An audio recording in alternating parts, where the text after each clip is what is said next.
Lori Vallow Daybell is a former beauty contestant. She's lost her mind. She thinks she's a resurrected being and a god. Anybody you spoke to who knew Lori back then said that she was like the mother of the year. So what makes her a danger to herself and to others? Threaten me, murder me, kill me. We're gathering together as saints, as brothers and sisters, and preparing for the second coming of Christ. She threatened to murder you? Yes. 6 months later, Vallow was shot and killed. Police say they found a man with gunshot wound who was later pronounced dead. The first death that kicked off this multi-state mystery. Inside is Lori Vallow's husband, dead on the living room floor. What happened today? How did it get to this? She said, "You're not Charles. I don't know who you are, what you did with Charles, but I can murder you now with my powers." So how does she pose a threat to your children? Lori, where are your kids? No comment? They've been missing for 4 months. You have nothing to say? Now, Lori Daybell appears to be somebody else. She has 2 missing children, JJ Vallow, Tylee Ryan. I don't know what she's going to do with them. I don't know if she's going to flee with them. She's going to hurt them. All right. Is it this house or the one with the flashing lights? Right there. Cars are all gone. I don't know where my kids are. Well, Get in. Oh my God.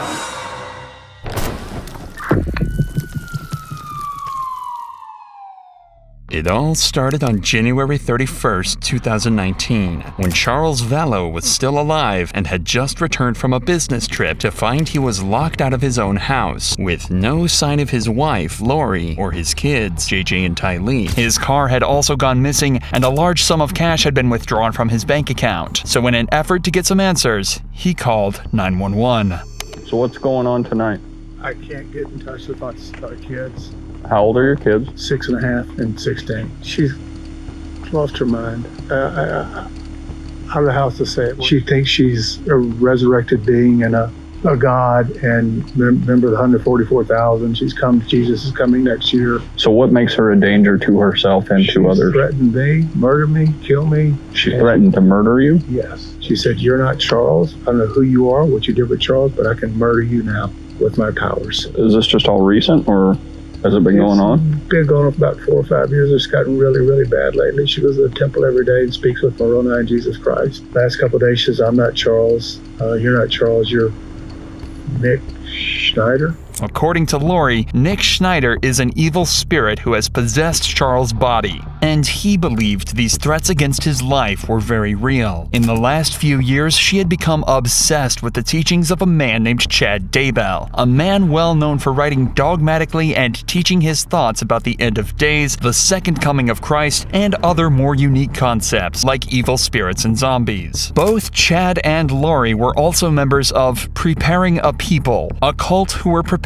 for the second coming of Jesus Christ and the end of the world as we know it. Lori also believed she was a member of the 144,000, a group of high priests who will administer the everlasting gospel to the world in its last days. She also believed that every human was on a scale between light and dark, and the darker one's spirit was, the more dangerous they were to her and her beliefs. Lori had actually become so involved in this new religious belief that Charles had become concerned not only for himself, but his 2 children as well. She said to me, "Charles' stuff is gone. You're not Charles, your stuff is gone." I don't know what that And means. how long have you been trying to get in touch with the kids? Since yesterday. So how does she pose a threat to your children? I don't know what she's going to do with them. I don't know if she's going to flee with them. She's going to hurt them. And today she said, "Come take the kids. I don't care what happens to them. I just want to see my boys okay," and she's got a pickup order. A pickup order can be obtained after one parent fails to deliver a child to another parent. As Charles has not heard from his kids in days, he felt he had no choice but to take action. The cops then helped Charles get back in the house, but it was too late, as Lori and the kids were gone. The very next morning, Charles called 911 again, this time directing them to a hotel in Gilbert, Arizona, where he believed Lori was hiding out with JJ and Tylee. This time, though, Charles had managed to obtain an emergency mental health petition, a note that would require Lori to check into a mental health institution and undergo assessment. What's going on? Why is she here and you're not here, or are you staying here with her? Long story. She's had kind of a break from me, and I've tried to support her as much as I could, but it's gotten really, really bad lately. She's had a break. She says, "I'm Nick Schneider. I've taken over Charles's body, and Charles has been killed. I'm going to kill you. You're going to be murdered today or tomorrow. Charles had already tried to find Lori earlier that morning by turning up at JJ's school, but despite seeing her car in the parking lot, there was no sign of her at all. However, she had left her purse in the car, so Charles took it in hopes that it would stop her from getting away. This worked perfectly, as she walked into the Gilbert police station later this same morning to report her missing purse. But her version of events was much different. So this morning when I took my son to school, he was waiting somewhere and stole my purse out of the car, my whole purse. So my phone, my wallet, my money, my everything was in there. What is it that motivates him doing this kind of stuff? Did he say why? I caught him cheating and I had evidence and I told him about it, and he travels a lot for business, so I told him about it and told him not to come home and that his stuff would be gone and that his car would be gone and all this thing. So he's a little mad. She claimed that she'd caught Charles having an affair and told him not to come home, locking him out of the house and taking his car. The first of many carefully fabricated lies that would not only ruin Charles's life, but end it. Police informed Charles that he can't steal Lori's property no matter what the motive. A deal was then formed between them saying that if Charles returned her purse, then the police would immediately follow up with the mental health petition. But eventually it went through, and Lori underwent her assessment. However, in 2 hours, Lori was released with the doctors finding no issues at all. This decision sentenced Charles to death and put his kids' lives in jeopardy. Charles filed for divorce, and 6 months later, his body was found at Lori's house with 2 gunshot wounds across his body. The fate of his children was now in the hands of their delusional and dangerous mother. Hey team, we got one subject down, apparent gunshot wounds to the chest. He's right here in the living room. Firearm's gonna be in the front door, in the front bedroom, laying on the ground next to a case. You wanna stay in here? I'll see if I get this guy's info. When Charles's body was found, an investigation determined the shooter to be Alex Cox, a man who just so happened to be the brother of Lori Vallow. What's going on? What happened? He came at me with a bat. Okay. Was he living here or visiting? He came to pick up his son. Okay, is the son inside? No. My sister took him to school. Okay, so it was just you at the house? Yes. And he came, how long, what time did he come to pick up the son? I don't know, 20 minutes ago maybe. Okay, so you know who he is, let him in? Yeah. Okay. No, I think they were talking earlier, then she left, and then he got into it with me. Like what? What do you mean? I don't know, he was... Alex seems very vague in his answers and says he can't remember exactly what happened, other than the pair simply got into a fight. But those kinds of answers aren't going to satisfy the cops, especially when there's a dead man involved. So you get in an argument? What is it over? Well, it was over my sister. He was getting physical with her, and so my niece came out with her bat, and then he took the bat away from her. Wait a minute, I thought you said your niece left. She did. This was before. So before your sister and your niece left, yeah. At some point your sister and her husband are arguing. Yes. Verbal argument, and then your niece pulls out a bat. Well, it wasn't verbal. He was getting close, and she came out to defend my sister with her bat. Your niece. Yes. Okay. And then she poked at him, and then he took it away. Okay. And then he's coming back at me, and he still got the bat in his hand. I'm like, what are you doing? And where are you at it? Where are you both in the at? living room. Okay. And then I turned around, and he hit me in the back of the head with the bat. I went to my room and got my gun. I always carry it. You went to your room, meaning the room you're staying in? Yeah. Okay, and you brought a gun with you? Yes. Do you always Yes. bring a gun? Okay, why didn't you stay just in your bedroom, close the door? Is that something you didn't think about, or? It didn't even occur to me. This final statement should actually have torn down Alex's entire argument, as it technically proves this wasn't self-defense at all. When Alex went to his room to grab his gun, he should have been able to usher his family inside, close the door, and stand his ground from there. Instead, he grabbed his gun and without a second thought, ran straight up to Charles and shot him. But at this point, there were still so many looming questions. The cops decided to bring in all parties back for an interrogation to try and get to the bottom of it all and figure out exactly what happened to Charles. Start where you think it makes the most sense. Okay, so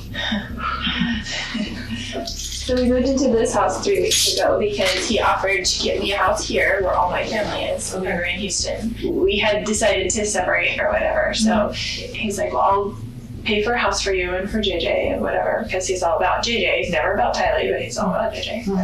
Because we adopted him together. He's his great nephew. We adopted him as a baby. He came when we first moved in and brought me stuff from Houston, like a U-Haul, and then he hasn't been back. But it's all these threats on my phone all the time, you know, like whatever, all these things.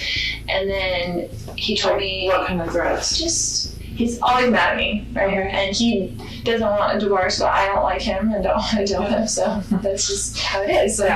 So we married for 14 years, we dealt with it for 14 years, of him being horrible to her. Like, he gets in huge fights with her, a lot of things, but anyway. Immediately, Lori describes Charles as a man with violent tendencies who had a history of aggression against the women he had married. If she can convince detectives that Charles had a temper, it would make their version of events even more plausible. So he went back to the Houston house, and he's like, I'm coming on Wednesday night, and I'm going to come pick up JJ and take him to school Thursday, pick him up Thursday, take him Friday, whatever. And I said, Casey wanted to come to the house, and I said, you can't come stay at this house because you can't get along with Tylee. She's a minor, and she has to live here. Yeah. So Casey gets in huge fights with her. Okay. And she hates him. And so I'm like, you can't stay at the house, so I will book you a hotel, because he stays in hotels all the time because he travels for business, and the business pays for it. What does he do? He works with teachers and their retirement plans, but he goes to them at their school. He mostly works in California. Okay. He has like books of business in different areas. And so he just goes wherever. Okay. It kind of just gives him freedom that he doesn't have to stay home every day and take care of special needs. Yeah. It's like an excuse, right? He came over in the morning and he's like banging on the door. I'm like, oh great, here we go, you know. And then JJ was like, oh, Dad. And then he was like, Mommy, and like ran to me and was like holding me. He's like, you're not taking me to school. And I was like, it's okay, Dad, can just drive you to school, it's no big deal. You know, just trying to make it whatever. Calm. Yeah, calm. And then he was just being real smirky and real like jerky, you know, to me. And I was like ignoring him, whatever.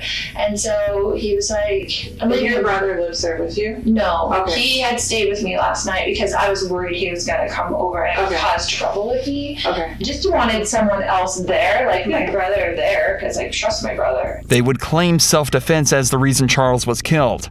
And as the cops continue to question Lori, they start to believe this even more.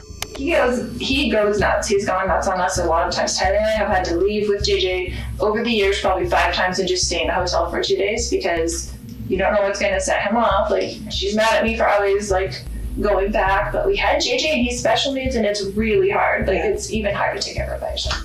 So you thought, and I don't want to put words in your mouth, but you thought it was possible that he was going to hurt you? Absolutely. He was going to hurt me and Tylee. Okay. Not JJ. He never hurt JJ. Okay. And he hurt my brother. Like, he was going like ballistic about it. Was bad. Okay. An angry husband losing his temper during a divorce is not uncommon, and feuding couples often come to blows, making her story more and more convincing. But according to Charles's ex-wife Cheryl, this was not the man she knew. She says they were married and divorced, and not one time, not 1 second, was he ever physically threatening to me, directly contradicting what Lori is saying. When you say he goes nuts, that can mean a lot of different things. Right. So, physical violence. He's never really, besides like grabbing us and pushing us, but not like punching us or something. But with Tylee, he has gotten physical. Okay. He went like he was going to hit her, but then I got in between them. So this morning he comes back in and... He comes back in, I wouldn't give him his phone. He was screaming at me to give him his phone. He was very worried about whatever was on his text that he did not want me to see. And so I was just holding it there and he was screaming at me. And so Tylee came out of her room upset and she had a bat and she told him to leave her mother alone, like, right? So she was really whatever, and he's screaming at her, don't you hit me with that bat, blah, blah, blah. And then my brother heard all the commotion because he was in there and so he came out into the main room and he's yelling at Tylee, don't you hit me with that bat, and blah, blah, blah. And so Tylee, I guess, I don't know if she swung at him or what, but he like grabbed the bat from Tylee and then went to like hit Tylee with the bat. And I was right there, they were right there, and my brother grabbed him from behind, like just to stop him from hitting Tylee. They got into the thing, and he's hitting him with the bat, and they're on the ground, like grappling around or whatever. And then, and he hit your brother with the bat while they were grappling and stuff? Yes. But there are lingering questions left by the investigation.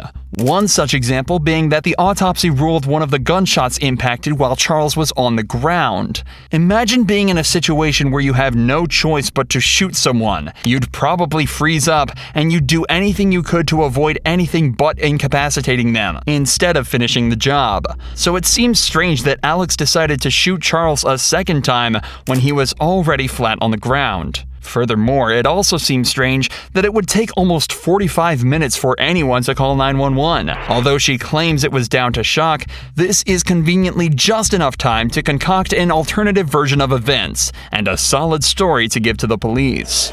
Okay, so you hear the argument, you step out, what's the first thing that you see? Charles chasing after Lori Neal. Okay.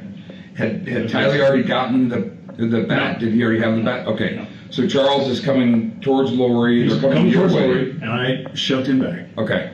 I said, "What are you doing?" Because he's coming at her aggressively. Okay. He's a big dude, so I wasn't gonna. So he's coming at her. Yeah. And you shoved him back. Yeah. What happened right after that? So I went into the bedroom where he was staying and grabbed my gun. I came back. I said, "Put that bat down." He's like, "What are you gonna do?"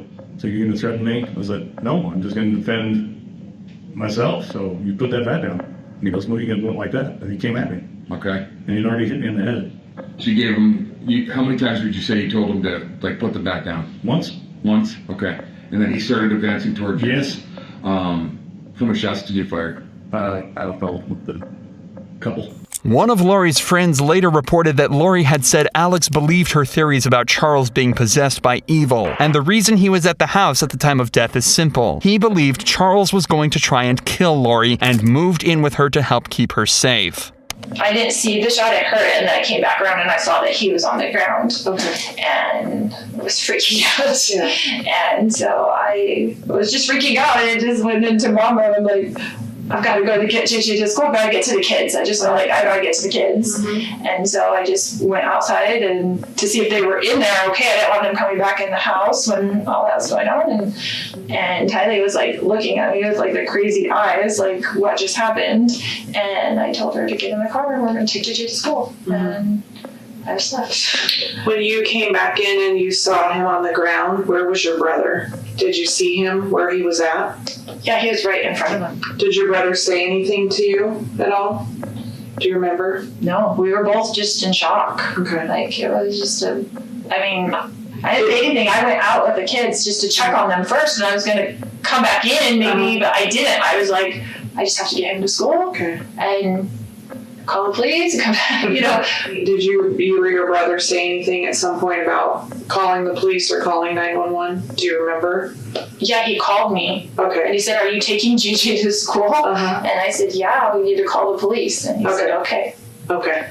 So he called you when you didn't come back inside, basically? Right. Okay. Because I was like in the car for a minute, and then I was like, what do I do? It looks on the surface that an enraged Charles stormed the house and started shouting at Lori. Alex decided to intervene, fearing for his sister's life, but what started as a disagreement quickly turned into a fight, one that would end with Charles lying cold on the ground. And Tylee seems to back up what Lori and Alex said when she tells her version of events. I opened the door, and it was my stepdad, and he was just screaming at both of them, and so I just kind of stuck the baseball bat out there, and then he just grabbed it, and so I fell to the ground, and then my uncle I saw him take a step back, so my uncle, I think, grabbed him and kind of took him back so he couldn't do anything, and so my mom said to go with JJ, and so I ran out the door, and then I kind of just stood there, and then eventually my mom came out, and then I heard a noise, which I know what it was now, but it sounded like someone took it and hit it really hard against the floor. Okay. So I just wanted to make sure that my stepdad didn't do anything to my uncle and stuff. And so she was like, no, I was fine, we're just gonna take JJ to school, and I was like, okay. Despite Charles's lack of a violent history and how many times Alex nearly slipped up on scene, Lori's story, coupled with Ty Lee's perspective, was enough for detectives to officially rule this as self-defense. But the death of Charles Vallow was just the tip of the iceberg, and investigators quickly discovered that Lori had become entangled in the world of a seedy cult that would turn this seemingly perfect mom into a stone-cold killer. Lori, Nate Eaton with East Idaho News. Can you tell me where your kids are? Where are your kids? No comment. No comment? They've been missing for 4 months. You have nothing to say? Listen, just tell people what's happening. There's people around the country praying for your children, praying for you guys. Why don't you give us answers? That's great. Just days after Charles's death, Lori decided it was time for a change and moved the entire family across the country to Rexburg, Idaho. A strange choice at first, until you realize that this was the hometown of Chad Daybell, and Lori was now living minutes away from a man who had not only convinced her that her husband was evil, but was now beginning to spin the same evil stories for her kids as well. But this is when detectives met Melanie, Lori's best friend and another member of her cult. She was there to spill all the sordid details on their ideology and the beliefs that could soon lead to the death of Lori's kids. Chad had just said that it's some childhood friend that Charles had, and that he died, and then he came back as he didn't ever leave. He was an unclean spirit that got trapped on the earth, and he was now attached to him for years, and he'd been studying him, right? And his behaviors and stuff like that. And so then he pushed his spirit out of the body and took over. That's what he said. Push Chad, Charles' spirit. Yeah, so his spirit now moved on. So she believed that Charles was gone. He was already gone. So she was treating him like he was Zack Snyder. This is all extremely confusing, but simultaneously eye-opening, as it gives us a direct window into what Lori believed about her own family. Apparently, she thought Charles was possessed by a dark spirit, and by that point, he was already gone. The problem is, she thought the same for her children. Charles had corrupted them, and they'd turn into zombies. So you mentioned zombies. Yeah. Was that ever a term that you were exposed to by them? Mm-hmm. Okay. Tell me more about the zombie. She said she had a dream once, an earthquake happened in Utah. People that fell on the earth, if they were able to get rid of all the zombies in the world, then those zombies wouldn't get into those dead bodies and come back. I remember one time she took a map and she's like, okay, here's the United States. We're going to do a prayer. Let's find out how many zombies are in Arizona. Okay, there's 20,000. I don't even remember the numbers, it was saw out there. And then she'd say a little prayer, whatever words she'd come up with that she thought were powerful. And then he would check, oh, somebody died. Look, you can come find out. So then that was her way. In my opinion, what I saw, at least, was just through a prayer that these people would pass away. Lori believed that if the earth was to truly be pure, all the zombies had to be killed. Chad also began to feed Lori more and more fantastical lies about how the world worked, including ascension, translation, and the ability to meet with God himself. And then they had a scale of 0 to 100% how much you could trust people. I was supposed to be like 97%. They were always building me up. Anyway, she would sometimes share like, oh, this person or that person, that's not trustworthy, it's this person, that was their booking. How about, maybe you know or don't know, vibrations? So vibrations, yes, I'm aware of that too. So according to how he would check, he used that little pendulum thing a lot. I didn't know that in the beginning, but anyway, 1,000 was supposed to mean, if you got to 1,000, that means you're translated. Or you're beginning your translation. And then as you get higher in your vibration, you could portal at some point, maybe, I'm trying to remember what she would say, 2,500 maybe, or something like that. And so the more you went to the temple, your vibration would increase. So it's just like your light would increase, your vibration, that kind of idea. Okay. If that makes sense. Lori had become convinced she could speak to Jesus and appeared to be consumed by Chad's work. Not long after, their relationship began to heat up, and they even started a religious podcast together that showed, frankly, just how insane she had become. I too have seen the resurrected Jesus Christ, and he has told me my mission, and he has sent me to help people and lift them in their missions.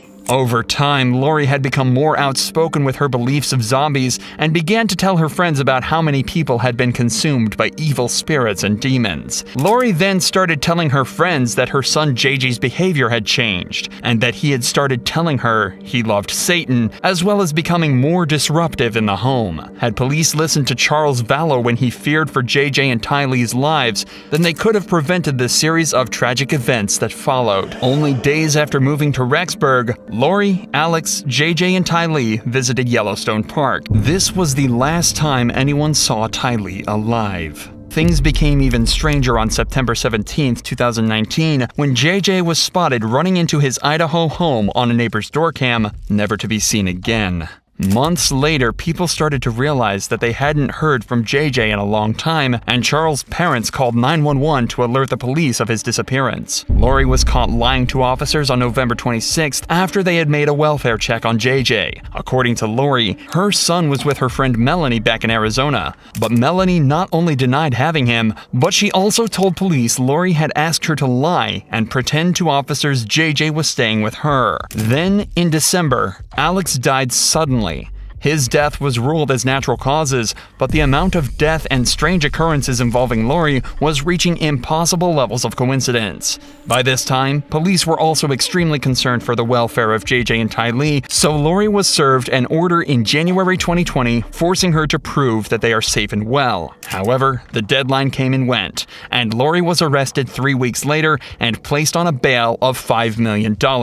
But even after the arrest, both Lori and Chad remained silent and refused to give up any information on the kids. But finally, a further 5 months later, the police would get their answers when detectives initiated a search of Chad Daybell's property. There, they found the bodies of JJ and Tylee. JJ's body was found wrapped in duct tape and placed in a plastic bag, while Tylee had been dismembered and burned in a fire pit before being buried. Police arrested Chad immediately, and Lori's trial began not long after. It took another 3 years, but eventually she was found guilty of first-degree murder, conspiracy to commit first-degree murder, and grand theft over the deaths of her children.